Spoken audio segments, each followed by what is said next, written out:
Hi, welcome to Module 2 of our course Using Tact for Success at the Workplace. In this module, we will try and understand why is tact important. Now, in the workplace, people are engaging with each other all the time.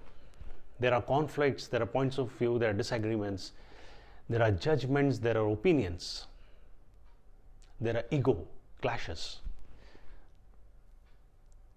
And all of the people who are working at the workplace are actually human beings. They have emotions, they have feelings, they have fears. So when any interaction or any situation becomes difficult, painful, then people start reacting in abnormal ways. Well, I would use the word abnormal because they would not behave like that when they were relaxed, normal, and happy. So people tend to start overreacting or sharing secrets. Let's say you are in a meeting, and in that meeting you come to know that some people in your organization will be laid off. Now, you have a very close friend in the organization who's a colleague, and you also know that this layoff will not impact your colleague, which is a good thing. You come out of that meeting, you meet your close friend, the colleague, and you tell him about this latest information. You assure him that he will not get impacted. But you can never be sure of how he will react.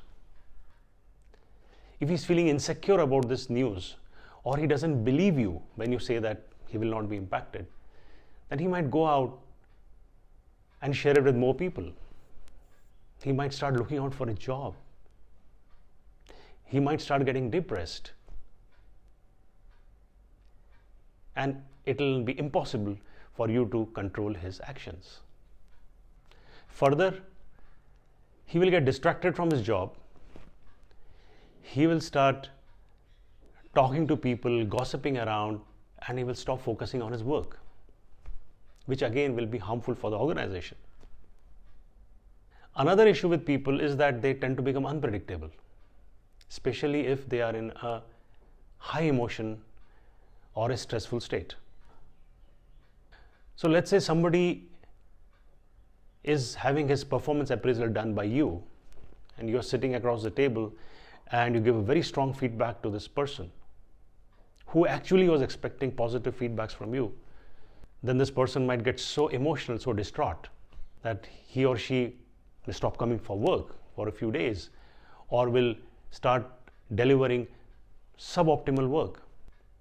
Suddenly a person who was reliable, dependable, will change to someone who is totally unpredictable, and which will add to your challenges and the problems that you already have. People also tend to start speculating and imagining stories.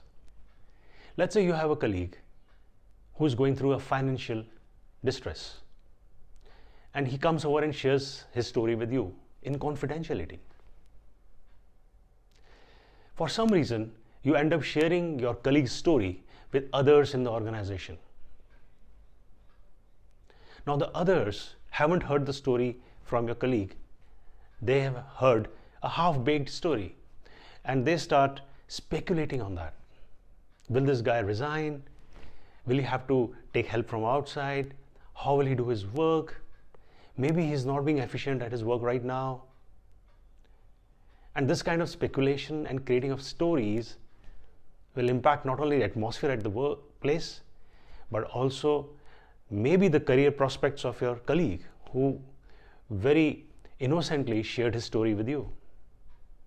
Lastly, and most importantly, people misuse information. If you have some important information about the organization which has been shared with you with, let's say, your supervisor or some important person in the organization, and you end up sharing that information with other people, they could misuse the knowledge to try and get ahead of others.